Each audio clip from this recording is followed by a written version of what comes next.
Hello everyone, this is Monica. Welcome back to my channel. So today we are going to discuss writing task 2 जो आज बच्चों का appear हुआ था real exam में. So this was our statement. So statement के accordingly ये है कि जो public money है उसको prevention पे spend करना चाहिए. जो diseases है ना, diseases होती हैं लोगों को उनकी prevention पे spend करना चाहिए rather than treatment पे जो already लोग उन diseases से suffer कर रहे हैं. क्या आप इस statement के साथ to what extend do you agree और डिसएग्री? आप इस ऐसे टाइप में टोटली अग्री जा सकते हो, पार्शली जा सकते हो, लार्जली जा सकते हो. Okay, so let's move to the simple answer. सो आप इस वे में अपनी जो इंट्रोडक्शन है उसको पैराफ्रेज कर सकते हो. Like many people believe that government should invest more money in encouraging healthy habits. बहुत सारे लोग ये बिलीव करते हैं कि गवर्नमेंट को ज्यादा मनी किस चीज पे स्पेंड करनी चाहिए, लोगों के हेल्दी हैबिट्स को एनकरेज करने के लिए, rather than spending on treating those who are already sick. जो लोग ऑलरेडी बीमार हैं उन पे स्पेंड करने की बजाय किस चीज पे स्पेंड करनी चाहिए कि हेल्दी हैबिट्स को एनकरेज किया जाए. अभी ये होगी हमारी paraphrasing. Then you have to tell your opinion. अभी आपका ओपिनियन क्या है?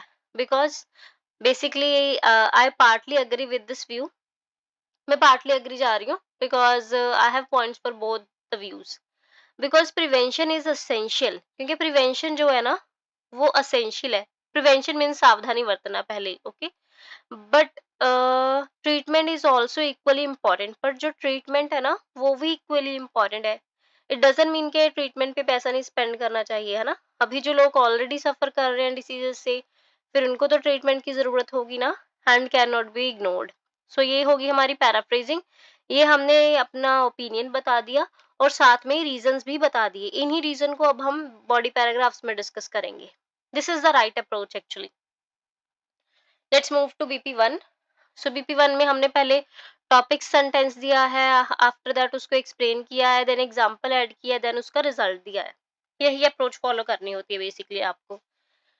To begin with, promoting a healthy lifestyle can significantly reduce the number of people falling ill.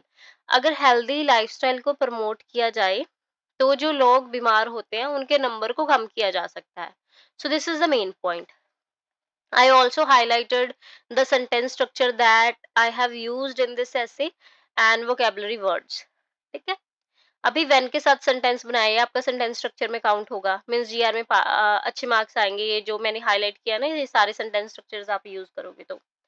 When government spend money on awareness campaigns about exercise. अगर कहते हैं जब government है ना, वो मनी है जो स्पेंड करती है, सॉरी गवर्नमेंट जो है वो स्पेंड करती है मनी अवेयरनेस कैंपेन्स पे, मतलब लोगों को अवेयर करना, किसी चीज के बारे में जागरूक करना.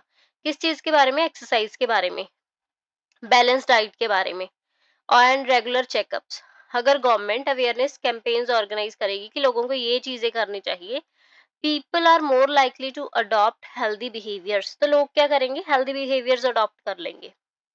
दिस इससे क्या होगा? अभी दिस कैन मिनिमाइज, मिनिमाइज और आप रिड्यूस भी लिख सकते हो, the burden on hospitals and save a large amount of public money in the long run. अभी इससे क्या बेनिफिट होगा?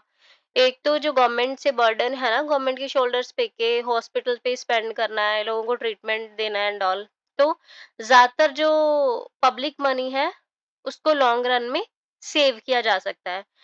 अभी जो पब्लिक मनी है मीन्स जा तो हमारी साइड से ही रही है ना गवर्नमेंट को, तो इसलिए वो इंटरलिंक्ड है. इसके बाद हमने एग्जांपल ऐड की है, मेनी डिसीजेस. एग्जांपल के लिए हमने ये कैरेक्टर यूज किया है, many diseases such as diabetes and heart problems can be avoided. देखो बहुत सारी डिसीजेस हैं जिनके अगर हम प्रिवेंशन कर लें, ठीक है, तो उनको मीन्स आगे बढ़ने से बचाया जा सकता है या होने से बचाया जा सकता है. ओके, कौन कौन सी डिसीजेस हैं? लाइक डायबिटीज हो गया, जो हार्ट के रिलेटेड प्रॉब्लम्स होगी. कैसे हो सकते हैं? If people maintain a healthy routine. अगर लोग एक हेल्दी रूटीन मेंटेन करेंगे तो ये जो डिसीजेस हैं इनको मीन्स क्या किया जा सकता है? अवॉइड किया जा सकता है. Therefore, preventive measures are a wise and cost-effective strategy. अभी that's why की जगह आप ये यूज कर सकते हो, therefore यूज कर सकते हो, consequently यूज कर सकते हो. That's why प्रिवेंटिव मेजर्स क्या है? एक wise and cost effective strategy है ओके, हमने देखो एक ही पॉइंट पिक किया है और उसी को प्रॉपरली एक्सप्लेन कर किया है, ठीक है, यही आपको अपने एस्से में करना है। अगर आप ज्यादा पॉइंट्स पे फोकस करते हो तो उससे मार्क्स नहीं आएंगे। You do not need to add fancy ideas, simple ideas but with proper explanation and examples. Okay, and also you can see the sentence structures and the connectors that I have used in this essay. Let's move to BP2. However, focusing only on prevention would be unfair. कि अगर prevention पे ही अभी focus करेगी government तो क्या होगा, unfair होगा। Unfair मतलब कि फेयर नहीं है। किन लोगों के साथ, who are already suffering for illness, अभी किसी को बीमारी हो चुकी है तो उसको तो कोई बेनिफिट ही नहीं हो रहा ना प्रिवेंटिव मेजर लेने का। तो many people face serious health conditions due to age, बहुत सारे जो लोग हैं वो हेल्थ कंडीशंस या हेल्थ प्रॉब्लम्स क्यों फेस करते हैं, उनकी एज की वजह से, जेनेटिक्स की वजह से, एक्सीडेंट्स की वजह से। जेनेटिक्स मीन्स के उनके लाइक पेरेंट्स को ऐसी कोई प्रॉब्लम थी तो इसलिए वो उस प्रॉब्लम से डील कर रहे हैं वो, which can not be prevented through lifestyle changes. अभी एज की वजह से जो इशू आया है, जेनेटिक्स की वजह से आया है, एक्सीडेंट की वजह से आया है, अभी हम इनको प्रिवेंटिव मेजर से नहीं सॉल्व कर सकते। आप अच्छा हेल्दी लाइफस्टाइल मेंटेन भी करोगे तभी ये ठीक नहीं होंगे। These individuals depend on government funded healthcare to receive timely treatment. अभी क्या है, ये जो इंडिविजुअल है किस पे डिपेंडेंट है, ये गवर्नमेंट फंडेड हेल्थ केयर पे।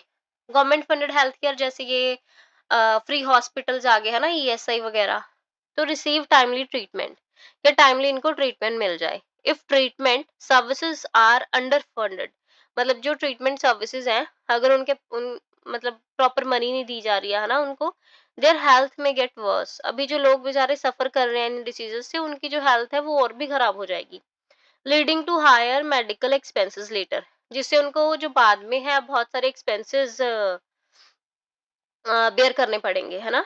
दस governments must balance both prevention and treatment. इसीलिए जो गवर्नमेंट है ना उसको क्या बैलेंस करना चाहिए, प्रिवेंशन एंड ट्रीटमेंट बोथ। अभी इसमें देख लो सेंटेंस स्ट्रक्चर क्या यूज किए हैं और हमने करेक्टर्स कौन से यूज किए हैं, so that you can also use in your essays. Like however हमने इसलिए यूज किया है क्योंकि पहले हमने कोई और व्यू दिया था, अभी उसके ऑपोजिट जा रहे हैं हम। यहाँ पे आप नेवरदलेस यूज कर सकते हो, on the other hand use कर सकते हो। अभी हमने यहाँ पे विच यूज किया, ऐसे लगा के सेंटेंसेस बना सकते हो, ये आपका वो कैब में काउंट होगा, government funded. Conditional sentence use किया हमने यहाँ पे इफ लगा के, फिर हमने यहाँ पे वो कनेक्टर रिजल्ट देने के लिए यूज किया। अगर ये सारी चीजें फॉलो करोगे तो you can easily achieve 7 bands in your writing.